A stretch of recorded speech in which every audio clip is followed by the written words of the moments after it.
sejam todos muito bem-vindos a mais um Papo de Dentista, o podcast do Conselho Regional de Odontologia do Rio Grande do Sul.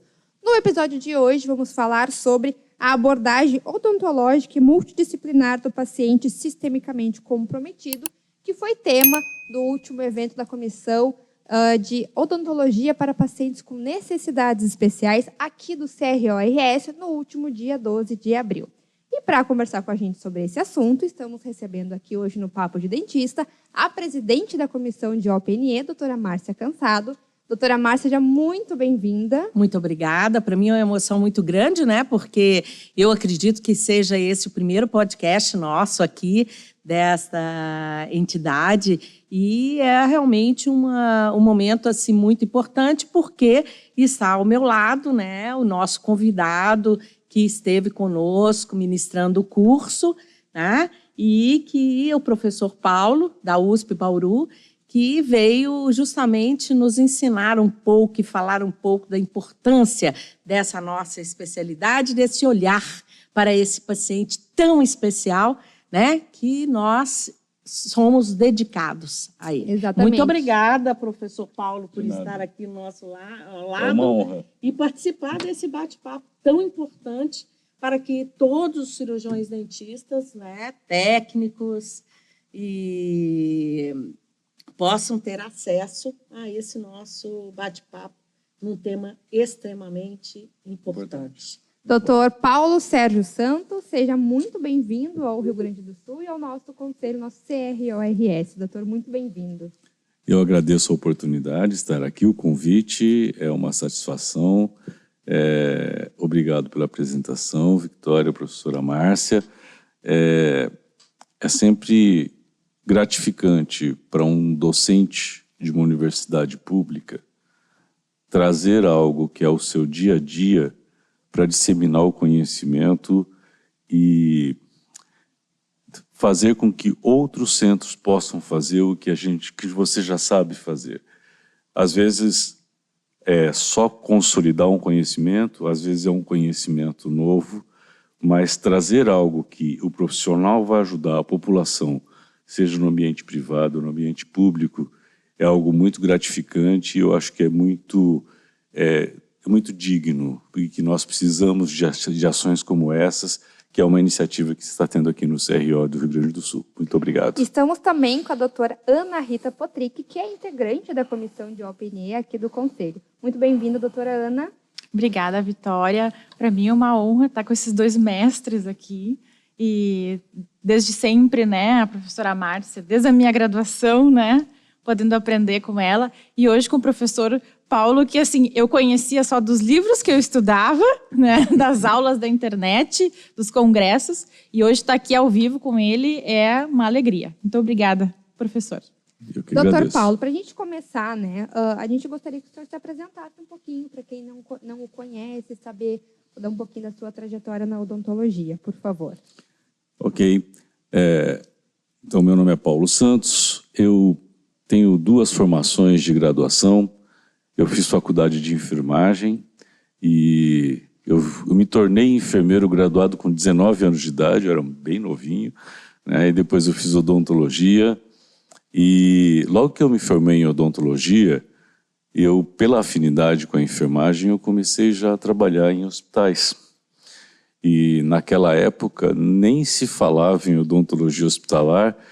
Tinha um profissional que tinha o mesmo nome que eu, chamava Paulo Sérgio, mas era Canto Pereira, em 1970, que ele escreveu um livro que ele fazia isso num hospital privado da Grande São Paulo. E ele foi uma estrela solitária, e depois não tinha mais ninguém. E aí nós criamos, naquela época, o primeiro grupo de estudos de odontologia hospitalar no Brasil, junto à Associação Paulista de Cirurgiões Dentistas. E de lá para cá isso foi crescendo, né? E eu fiz mestrado e doutorado na USP São Paulo em patologia bucal, porque eu queria atender melhor os meus pacientes. Nunca tinha pensado em ser professor. E aí apareceu uma oportunidade num concurso na USP de Bauru, e eu tive o privilégio de ser aprovado.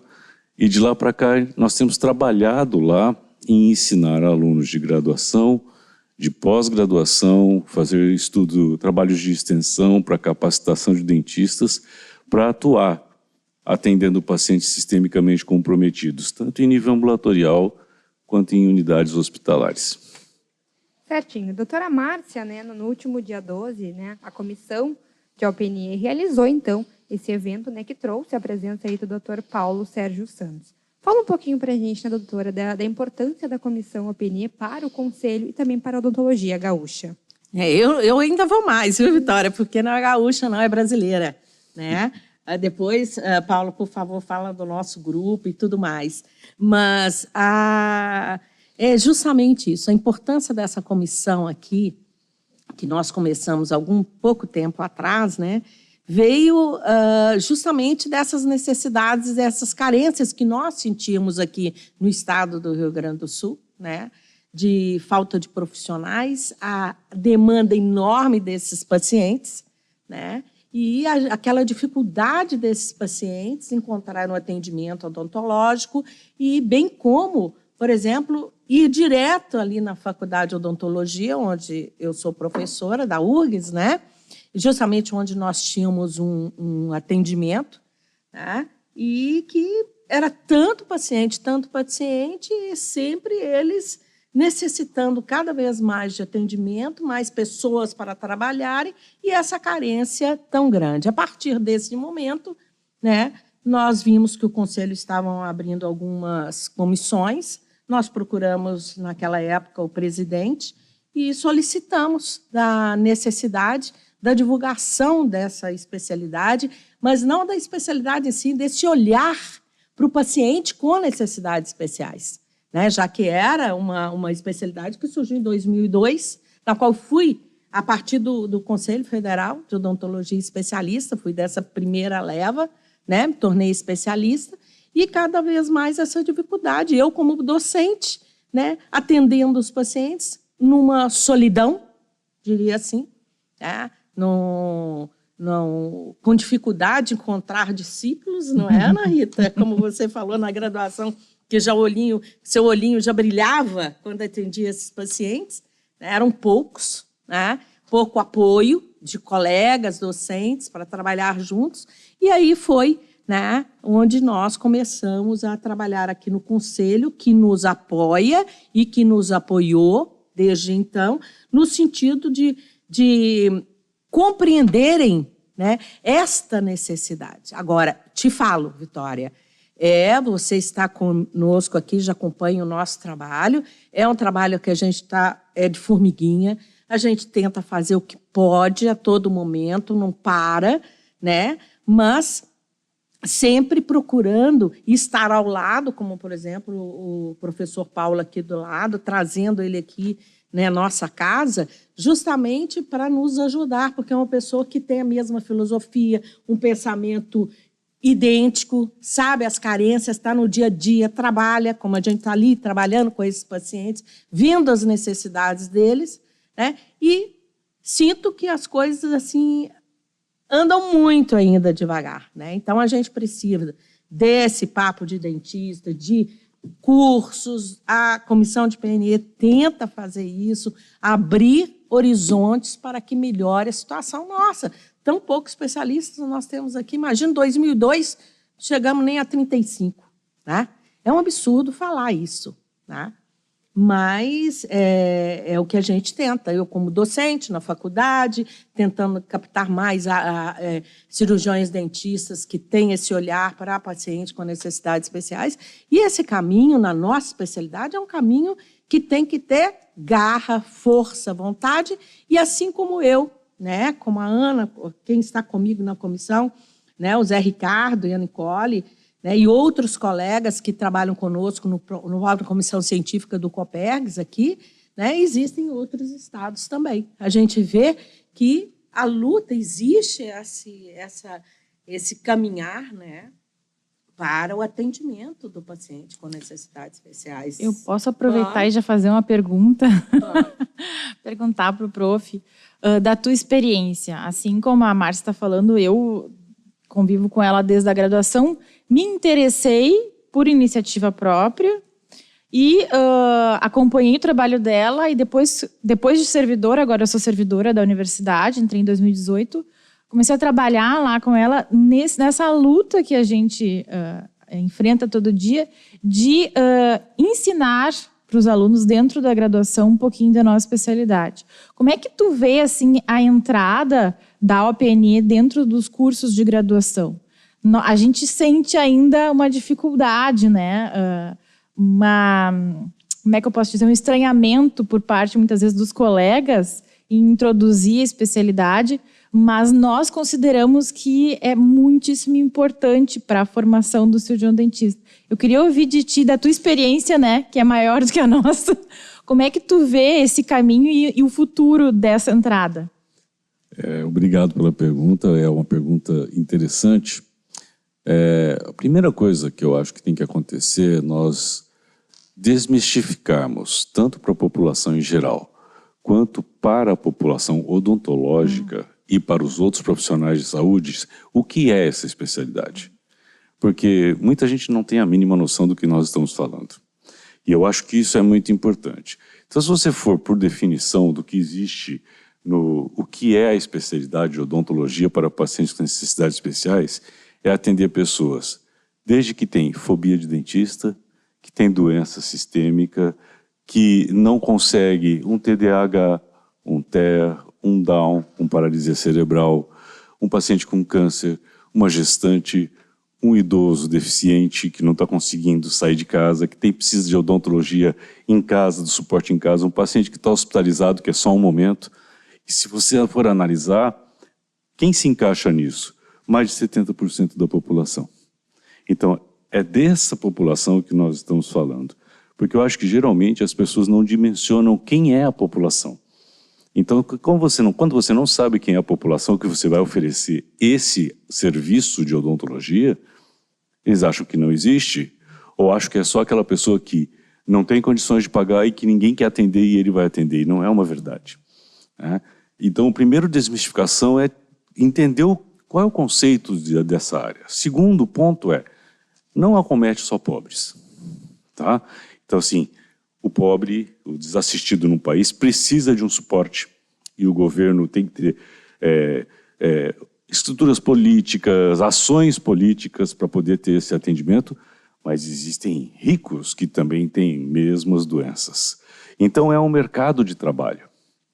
E eu acho que nós temos que aprender com especialidades que sabem fazer bom marketing, né? E nós temos que aprender com eles. Nós temos que saber fazer o marketing da nossa área. E esse marketing é dizer que é atrativo, inclusive financeiramente. Agora, tem um detalhe que para mim é o diferencial dessa especialidade, que não é o financeiro, é o quanto ele é gratificante.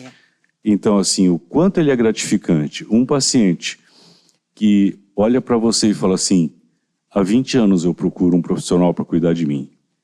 E agora veio você, mudou a minha vida, a vida do meu filho, do meu pai. E agora ele consegue comer, agora ele consegue falar, ele voltou à sociedade. Então, aí é uma verdade você se sentir um profissional de saúde.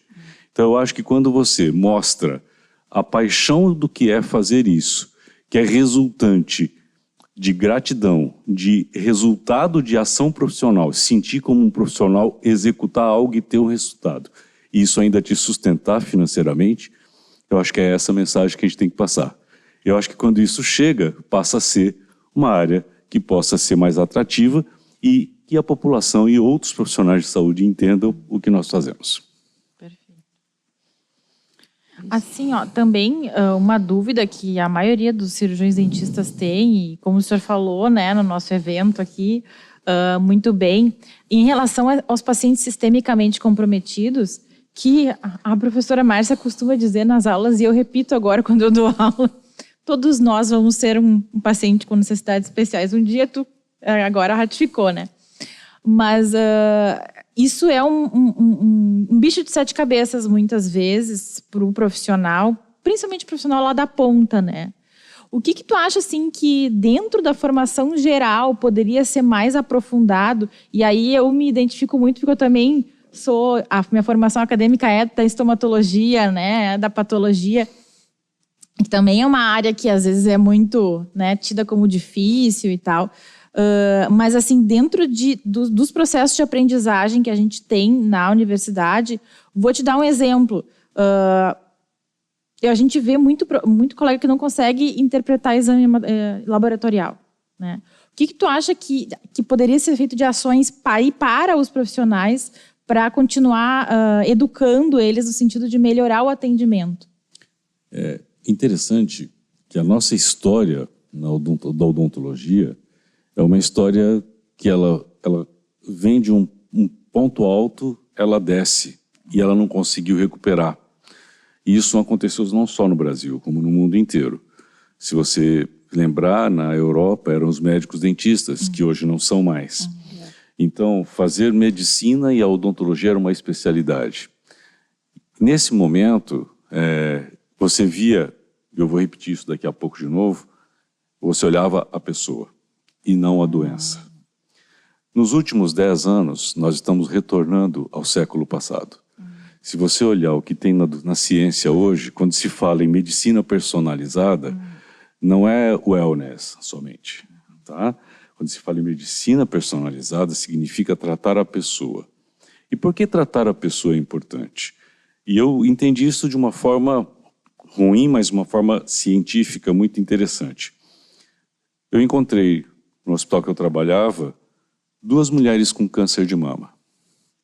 As 2 tinham a mesma idade, tiveram o diagnóstico na mesma época, era o mesmo subtipo histológico, receberam o mesmo tratamento.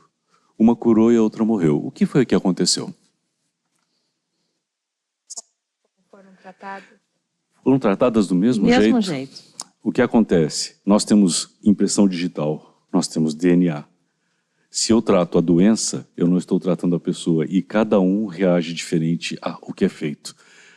Por exemplo, se nós formos ver nós 4, você pode se dar bem com analgésico com dipirona, ela com Tilenol, ela com ibuprofeno e eu com outro medicamento. É isso que eu estou dizendo. Quando se fala em medicina personalizada, hoje o mundo entende tratar a pessoa e não a doença. E aí é o que acontece quando se pensa nisso. Porque lá atrás tinha a medicina, então se entendia sistemicamente a pessoa e a partir daí se ia para a boca. Então o que eu acho que nós temos que fazer nas faculdades, na formação da graduação, esse assunto é dado. Por exemplo, interpretação de exame laboratorial. Dá em algumas disciplinas, só que quando chega nas clínicas ele não é cobrado. Então a deficiência está na formação prática. Então toda a formação das ciências básicas, que todo mundo tem nas suas faculdades, a formação das básicas, ele acha que não vai usar isso no futuro. Ele acha que é só as básicas, e é só o importante a parte prática depois. Só que a parte prática precisaria resgatar o que foi aprendido nas básicas. Aí ele conseguiria aplicar. E os estudos de PBL, que os ensinos que são considerados modernos, eles são deturpados, né? Porque fazer um PBL é muito mais difícil do que fazer um ensino tradicional. Exige um preparo muito, mas muito maior do docente, e nós não temos estrutura disso no Brasil. E aí o que acontece? O PBL ensinaria ele a ver como um todo, o tempo inteiro. Só que nós não temos isso, né? E aí, realmente, a única forma é resgatar. Então, o que eu faço? Hoje, nós, docentes, vamos, a minha área, que é de estomatologia, vai para a clínica integrada na faculdade. Chega na clínica integrada, o aluno está lá porque ele quer fazer a técnica e ir embora. Certo? E aí eu falo assim, você viu se esse paciente é diabético? Não. Você perguntou, você viu o exame dele? Não. Eu falei assim, como é que você vai tratar se você não sabe disso? Qual a chance de dar errado o seu tratamento? Verdade. Né? Então é isso. Se o professor da integrada, das disciplinas clínicas, resgatar isso, mas aí nós temos uma outra deficiência, né? Às vezes o professor também não sabe. E isso é triste, né? Então, assim, na realidade, Não é da teve na sua formação formação, né, Paulo? profissional como um todo. E eu acho que é como jogar o lixo na rua. Você pode falar assim, não joga um lixo na rua, enche a rua quando chove. Então, eu não posso jogar. Então, eu tenho que ser um exemplo. E aí, os meus alunos, eu mostro que isso faz a diferença. E eu vou multiplicando. Um dia isso vai chegar a uma proporção grande. Eu não sei quando isso vai acontecer. A professora Márcia fez você uma discipulada, certo? Então, você faz ações que você não fazia antes de conhecer e aprender o que ela aprendeu. E agora você dissemina para os seus alunos. Então, isso é multiplicação de ação, de atitude.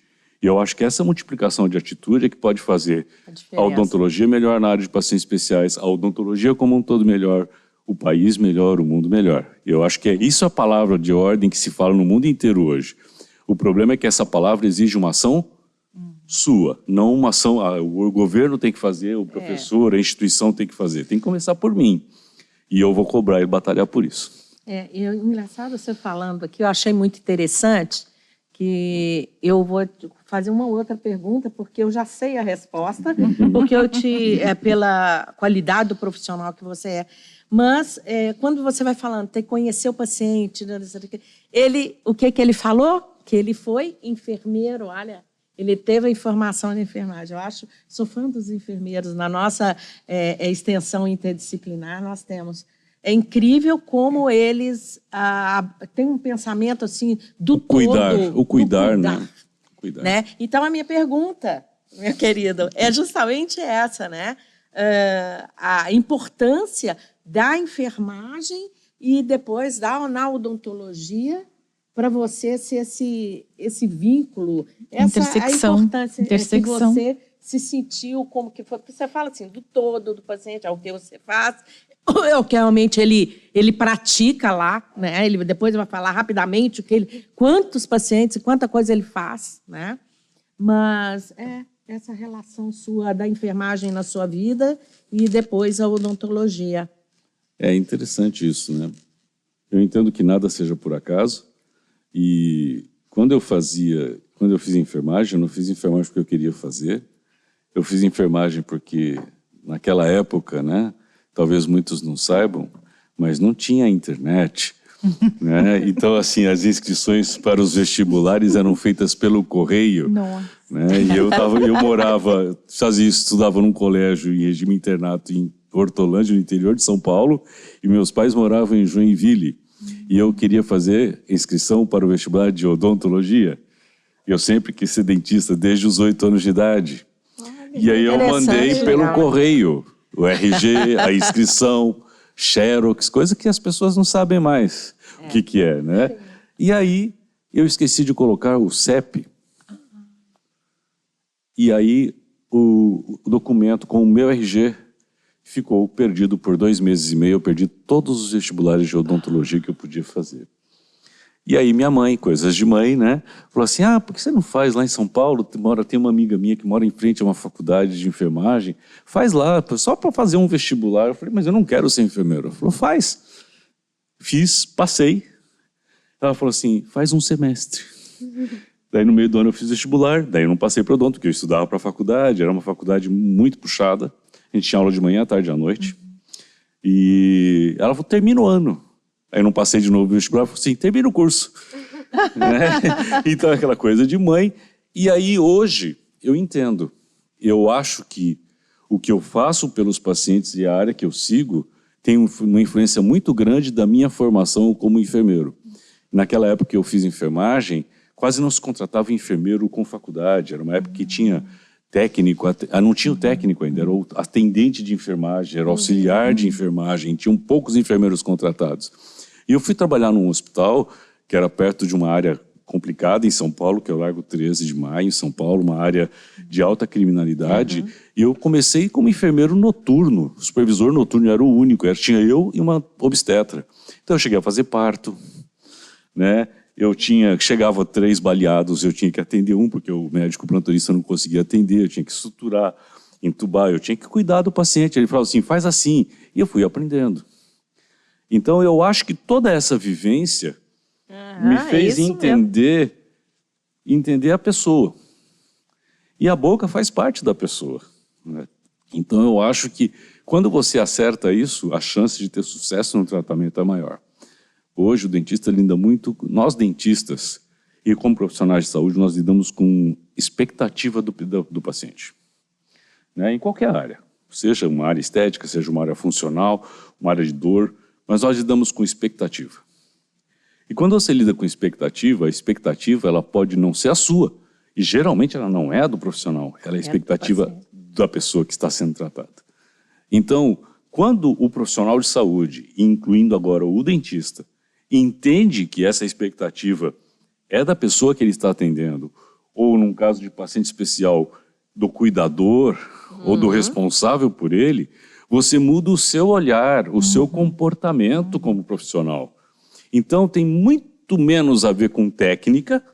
Não estou dizendo que não tem que ter a técnica, você tem que ser muito bom tecnicamente, mas tem a ver com entender a pessoa. Então, nós somos profissionais de saúde. E eu acho que isso precisa ficar muito claro para o cirurgião dentista, que ele é um profissional que ele proporciona saúde. Seja uma saúde mental, que o paciente precisa de uma estética, seja por uma deficiência, seja por dor, por uma falha funcional. Mas nós somos profissional de saúde. Então, quando nós vamos atender, nós temos que devolver saúde. Ou estimular, manter a saúde. Enquanto nós não entendemos isso, nós ficamos tecnicistas. E aí eu acho que é onde ficam as grandes dificuldades do profissional da odontologia. Mas eu pude perceber, né? Eu já te conheço há algum tempinho, nós estávamos relembrando até, nossa, já. E a gente vê que a característica também do profissional que tem esse olhar para o diferente, para os pacientes com necessidades especiais, né? É um perfil extremamente importante, é ser humano. Isso aí, porque a gente trabalha e vê ali que porque a nossa preocupação, você bem disse aí, o cuidador, a preocupação nossa nem é também só o paciente, mas e quem cuida. Hoje nós estamos falando da característica, a qualidade de vida, nós estamos desenvolvendo trabalho, já desenvolvendo em relação ao cuidador de um paciente especial, uma família especial, não é? Então, nós envolvemos nisso tudo. Então, é uma especialidade que precisa, além da técnica, de saber lidar, né, de acordo com o que a gente faz misérias, porque temos que tentar atender o máximo ambulatorial no ambulatório, né? E é esse lado de família, do gostar, de ter paciência, compreensão para o cuidador. Porque o ideal é que o meu paciente escove, limpe, desde de pequeno, que não tenha cárie, mas essa não é a realidade é outra. Os pais, os que cuidam, não têm tempo, tanta coisa para fazer. Quantos medicamentos eles tomam, né? Fralda, trocar, e leva médico, hospitalização. Então, gente, pensando, né, Paulo? Talvez é mais fácil ter outra especialidade que não tem um comprometimento, colocou tecnicamente, fez isso, do que a gente trabalhar com família especial. Entender. Né? Sabe, Márcia, eu acho que é interessante isso. Tem uma coisa que eu já vi algumas vezes, e toda vez que eu vejo, vocês já devem ter visto algum jovem, uma pessoa jovem, faixa de seus 20 a 30 anos no máximo, que por um acidente perdeu uma perna, perdeu alguma coisa. Ela era saudável, normal, vivia como vivem todos. E de um momento para outro, a vida dela muda a chave. E ela se torna uma pessoa que é uma pessoa com deficiência. Até esse momento, às vezes, talvez ela nem olhasse para as pessoas com deficiência. Então, é nesse momento que você enxerga a necessidade de ter lugar para subir em calçada, acesso num restaurante, acesso numa loja, num shopping, numa escola, numa igreja, numa comunidade, qualquer lugar. E aí, quando você vê isso, dá a impressão de que, quando você cuida, dá a impressão de falar assim, você só cuida disso porque você tem alguém na família. Não, eu não tenho ninguém na família com algum problema que precisasse, que me ensinasse isso. E porque eu acho que precisa. E eu decidi fazer porque eu acho que isso faz o bem para mim como profissional. E antes de eu ser docente, eu tinha uma clínica em São Paulo, capital, atendia pacientes de nível A, tá? Bem sucedido, com serviço de odontologia hospitalar em 5 hospitais privados, e eu decidi, fiz um voto franciscano, fui ser professor universitário, tá bom? Mas assim, isso dá retorno. Eu tenho colegas que fazem isso como atividade privada e são muito bem-sucedidos. São bem-sucedidos financeiramente e bem-sucedidos profissionalmente porque eles conseguem devolver algo que está perdido para aquela pessoa. Prof, assim, eu e a Márcia, a gente vem trabalhando desde eu acabei fazendo a especialidade, né, como curso mesmo, há pouco tempo, porque a gente não tinha muitas oportunidades aqui em Porto Alegre, mas desde o meu curso de especialização, a gente vem trabalhando com qualidade de vida, né? Principalmente dos cuidadores. E eu tenho a experiência ali na faculdade, junto com a professora Manuela, com o professor Marco, de atender pacientes oncológicos. E a gente também está começando a buscar entender e estudar a qualidade de vida. Tu não vê que tu não entende esse tipo diferenciado de trabalho do profissional também com esse viés de melhorar a qualidade de vida como um agregador financeiro mesmo, né? De valoração do procedimento? Bem, eu acho que sim. Uma das minhas linhas de pesquisa é com qualidade de vida. E se você for na literatura científica mais recente, você vai ver que questionários de qualidade de vida não são só para fazer ciência. Porque dá a impressão de que questionários de qualidade de vida devem ficar para quem faz pesquisa. Só produzir número, né? Exatamente. E não é uma verdade. Qual é a relevância de um questionário de qualidade de vida para o profissional de saúde? Os questionários de qualidade de vida têm mudado protocolos de cuidados. Volta naquilo que eu acabei de comentar. O questionário de qualidade de vida não avalia o sucesso do tratamento na visão do profissional, mas na visão do paciente. E às vezes, eu tenho, no início do ano nós temos um curso que é uma mini residência de odontologia e oncologia. E as pessoas, os profissionais ficam em imersão, uma semana inteira vendo os pacientes de manhã, à tarde, à noite, discute, tem aula. E aí nós tínhamos 2 casos de 2 mulheres. 2 mulheres com câncer de mama, uma mais idosa, outra menos. Uma, nós preparamos a boca e deixamos ela sem nenhuma infecção para fazer o tratamento de quimioterapia. Quer dizer, foi o ideal. Só que ela tinha faltando um molar. Ok? Terminou o tratamento e agora ia começar um antirreabsortivo, uma droga antirreabsortiva, quer dizer, com risco de osteonecrose. Agora a gente vai começar a pensar em reabilitação. E a outra paciente é uma paciente senhora que teve que perder vários dentes e tomou um antirreabsortivo, com risco de ter necrose óssea, complicações. E nós fomos aos poucos, ela estava sem nenhum dente, usando próteses agora. E agora reabilitando. Qual que você acha que tinha pior qualidade de vida? A segunda paciente. Não, os questionários são o contrário. Os questionários inicial e final da primeira paciente, que era mais jovem, ela está sem infecção, não teve nenhum problema durante a quimioterapia, mas continua faltando um dente. E isso agora, que ela está melhor da saúde do câncer, passou a ser um problema. A outra paciente, que tinha medo de ter necrose óssea, mas que não tem, apesar de ainda estar sem os dentes, essa melhorou a qualidade de vida.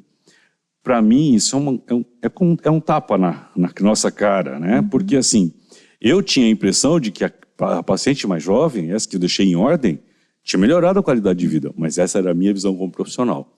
Na visão da paciente, a gente piorou a qualidade de vida dela. E a outra paciente, que eu falei assim, nossa, nós só fui mutilante na paciente. Ela é agradecida e falou assim, agora eu estou tranquila, não tem infecção, você melhorou a minha qualidade de vida. Então, esse olhar, eu tenho indicado nas minhas aulas, né? E eu citei aí na palestra, que impacto na qualidade de vida deve ser utilizado no consultório. Como uma ferramenta, assim como ficha de anamnese, como documento, prontuário, para poder avaliar o que aconteceu no início e no fim do tratamento que você fez. Para você saber se o que você fez está certo ou não. Se atendeu a expectativa, de novo, do paciente ou se não atendeu. É sobre isso que nós estamos falando. E o profissional de saúde, como um todo, ele lida com isso. Então, eu não sei se responde a sua pergunta, total, mas é como eu penso. Não, porque nós temos uma pesquisa em andamento com pacientes neurologicamente comprometidos. E aí a gente acabou usando um validado e um que foi da nossa autoria, né, que a gente pretende validar. Mas com os pacientes oncológicos, a gente está começando a introduzir isso, principalmente no que tu falou, na prática clínica lá da extensão mesmo. Né? Usar como protocolo e daí dali vão sair muitos estudos. Mas para a gente ter esse norte, porque muitas vezes é isso. Tu recebe o paciente, tu planeja, né? Baseado na literatura. Em ciência, né? em evidência científica. Achando que está fazendo tudo, né? E depois no final, ai, doutora, mas eu fiquei com esses dentes, eu não queria ficar. É bem que tu falou, eu já ouvi isso de um paciente. Eu queria que tu tivesse tirado, porque daí eu já tinha, né? Feito a prótese, ou não ia me preocupar. Claro que a gente quer manter, né? Às vezes a gente luta, né, para manter um elemento dentário, mas tem situações, e os próprios alunos que participam ali da extensão, às vezes ficam assim, surpresos.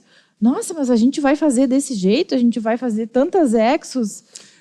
Isso é importante, e eu acho que é importante para a população leiga e para os colegas, outros profissionais, não só dentistas, mas médicos, enfermagem, e realmente outros profissionais de saúde que atendem o paciente sistemicamente comprometido, principalmente o paciente que vai submeter a uma condição de imunossupressão, seja um oncológico, seja o que vai fazer algum transplante de órgão, seja aqueles pacientes que têm doença autoimune, lúpus, artrite reumatoide, né, que acontece, que recebe medicação imunossupressora, é que a ciência é clara, e a experiência clínica também diz isso, que um foco de infecção é um risco de morte para esse indivíduo. O risco de agravar a condição de saúde dele. E aí nós, dentistas, naquele momento, nós somos mutilantes. Esse é o termo, é pesado, mas esse é o termo, porque eu vou tirar esse dente, tirar essa infecção com a mão. Nós somos cirurgiões dentistas, tira com a mão. O que acontece? Isso fica um espaço. A função dele piora e a estética piora. Função de fala, de mastigação, né? Às vezes de paladar. Né? E aí, só que nós temos uma qualidade como cirurgiões dentistas. Nós somos os melhores artesãos que pode se ver na área de saúde. Nós somos mutilantes, mas nós também sabemos reabilitar de forma fantástica. E aí é onde vem o brilho da odontologia em todos os momentos. Tem especialidades para todas as áreas. Então, saber reabilitar um paciente desse, mas com ciência, sabendo dos riscos de complicação, passa a ser uma arte. E aí eu vou falar uma coisa que eu estou com vontade de falar desde o início da nossa conversa, que é assim, saber fazer pacientes especiais tem que ser para todas as especialidades da odontologia. Não é uma especialidade única. Por quê? Quem vai fazer implante, ortodontia, dentística, tratamento gengival, prótese, ROF, não importa o que vai fazer, ele vai atender pessoas com doenças. E pessoas com doenças precisam de cuidados diferenciados. E para cuidar diferenciado esse paciente, eu preciso saber de como ele é sistemicamente. Que remédio que ele usa, que alterações eles provocam, como é que estão os exames laboratoriais dele, se tem interação no medicamento com que eu vou utilizar, se o que eu vou fazer não é um malefício, né, a bioética, né, se eu não vou ser mais malefício, mais benefício para ele. Então, isso é para qualquer profissional da odontologia. Eu acho que é uma área que ela invade todas as outras. Né? Isso é um negócio com vontade de dizer desde o início, que não é da especialidade. Mas é verdade, isso resgata o que a gente estava falando no início, né, da nossa presença dentro da graduação de maneira a mostrar isso para os próprios alunos, fim da graduação. Claro. É porque eles acabam, no final lá do curso, que vão ter contato, acabam tendo, né, Márcia, no final do curso. Graças a Deus. Nossa, não sabia que isso existia. Nossa, que diferente. Nossa, que... Então, sabe que nós estamos levando... Eu tive um caso com uma professora da dentística é a parte das restaurações, né? Que teve um paciente oncológico que ela pediu para atender, porque ela não sabia como atender. E aí a gente foi explicando os cuidados que tinha que ter. Hoje, ela cuida de uma das clínicas integradas. Nós levamos o paciente especial para a clínica integrada na graduação, para que na clínica integrada ele comece a atender esse paciente, para que não seja especificamente só numa especialidade. Esse é o nosso sonho. Então, isso é integrar.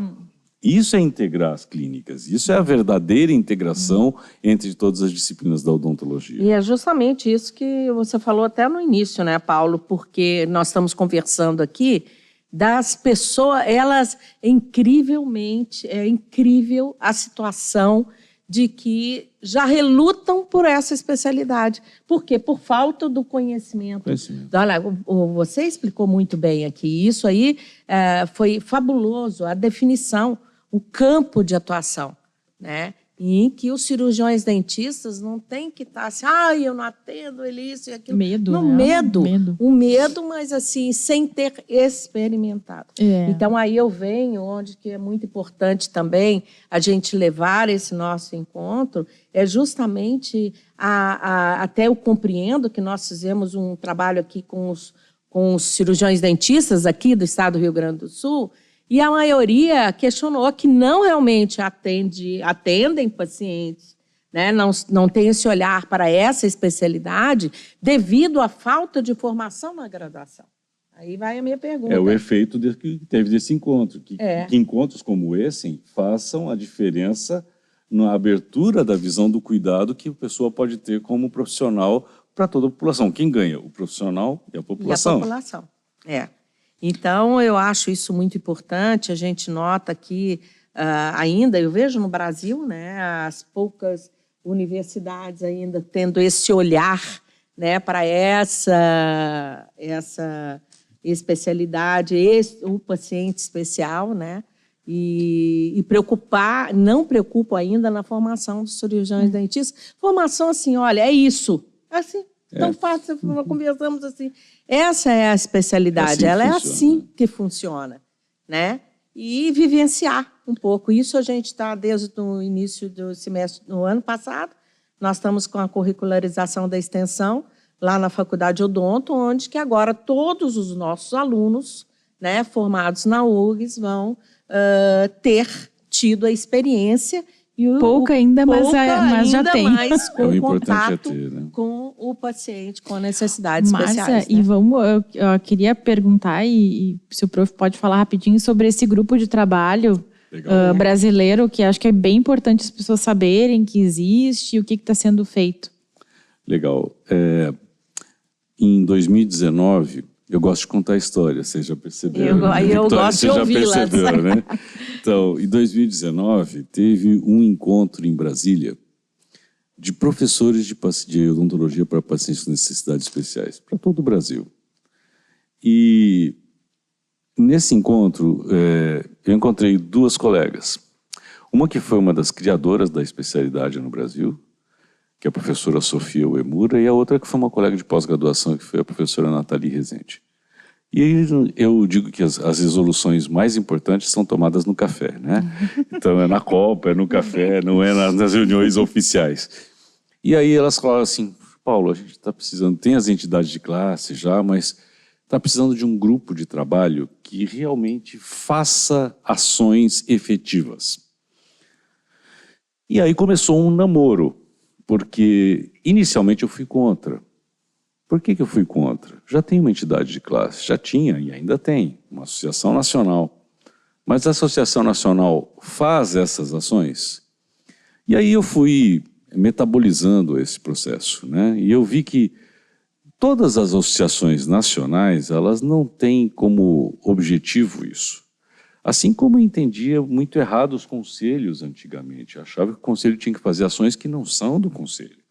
Ações do conselho são pontuais, têm normativas. Mas como a gente não tem as referências, né, não sabe o que faz. Né? O conselho está para fiscalizar, a ação profissional é pontual.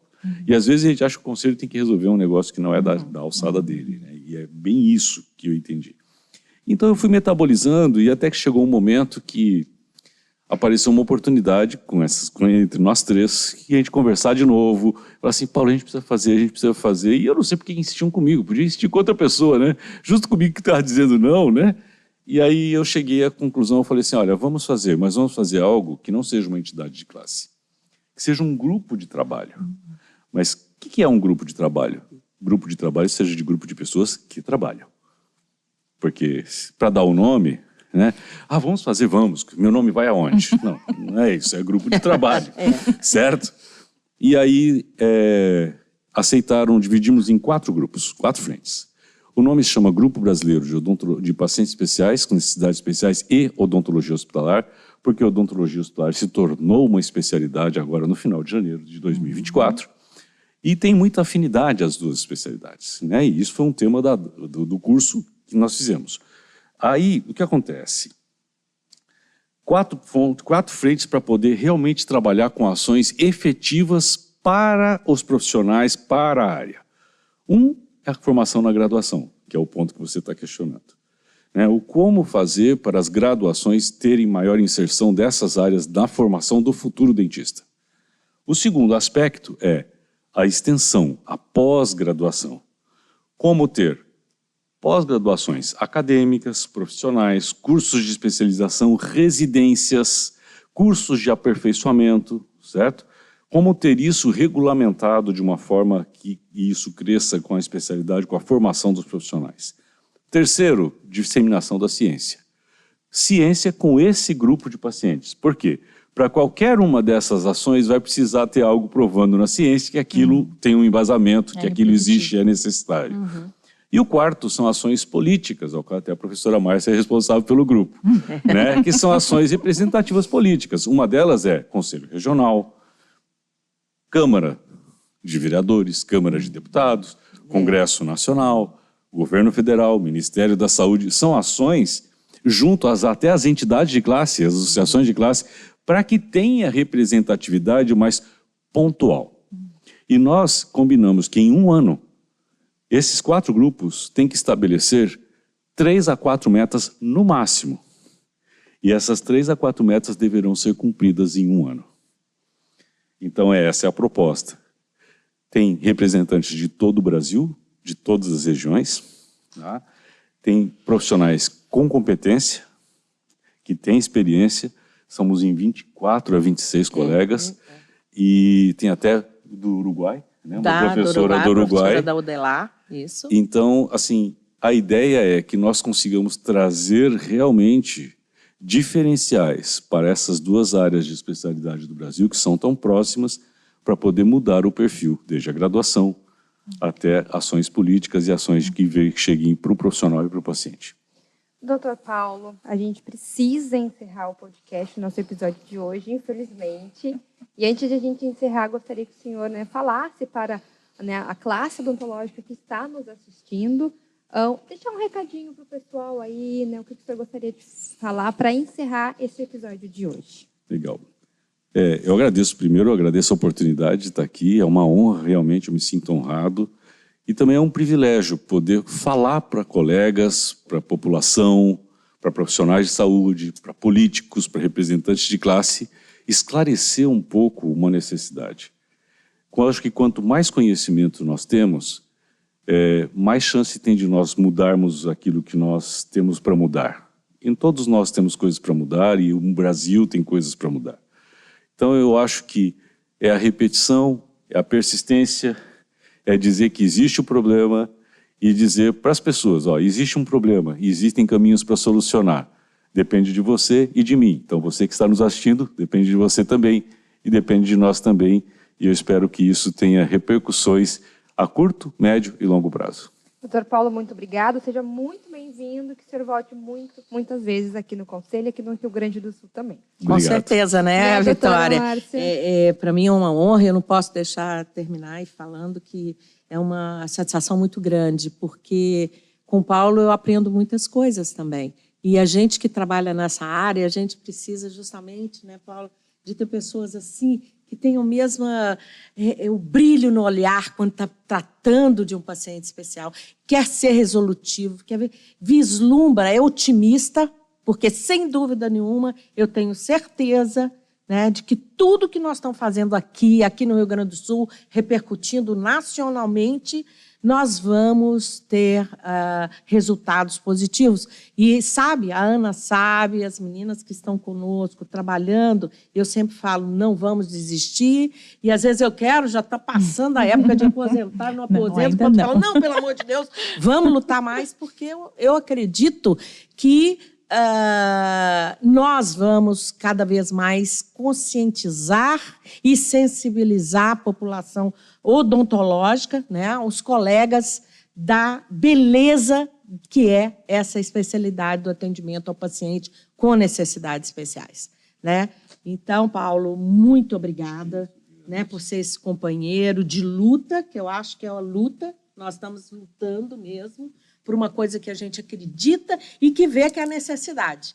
E esperamos, né, que as pessoas possam compreender e aceitar tantas reivindicações que nós estamos fazendo, né, sempre, né, aqui nesse conselho, fora do conselho, né, dessa necessidade do atendimento a esses pacientes.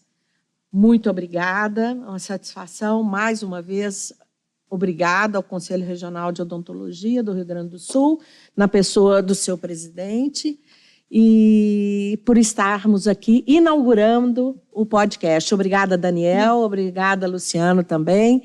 Né? E, doutora Ana, para a gente finalizar, dar um recadinho da senhora também, para quem está nos assistindo. Então, eu, assim como o Prof. Paulo, né, otimista, eu sigo otimista, trabalhando e com perspectiva de poder realizar cada vez mais, também através do Conselho, né, que tanto nos apoia, né, Márcia? Para que a gente possa divulgar nossa especialidade e que mais e mais colegas e estudantes se interessem e não só se especializem, mas como o Prof. Paulo falou, né? Aprendam e integrem isso nas suas especialidades. Então tá, gente, muito obrigada. Esse foi mais um episódio do Papo de Dentista, o podcast do Conselho Regional de Odontologia do Rio Grande do Sul. Siga o Conselho nas redes sociais. Coloca lá, @CRORS Conselho, e acompanhe todas as notícias da autarquia no Instagram. E você também pode acompanhar e saber tudo o que acontece no Conselho no site. É www.crors.org.br e lá você encontra todas as facilidades para o seu atendimento. Te inscreve aqui no canal, ative o sininho e assista todos os episódios do Papo de Dentista. Hoje ficamos por aqui e até o próximo episódio. Tchau!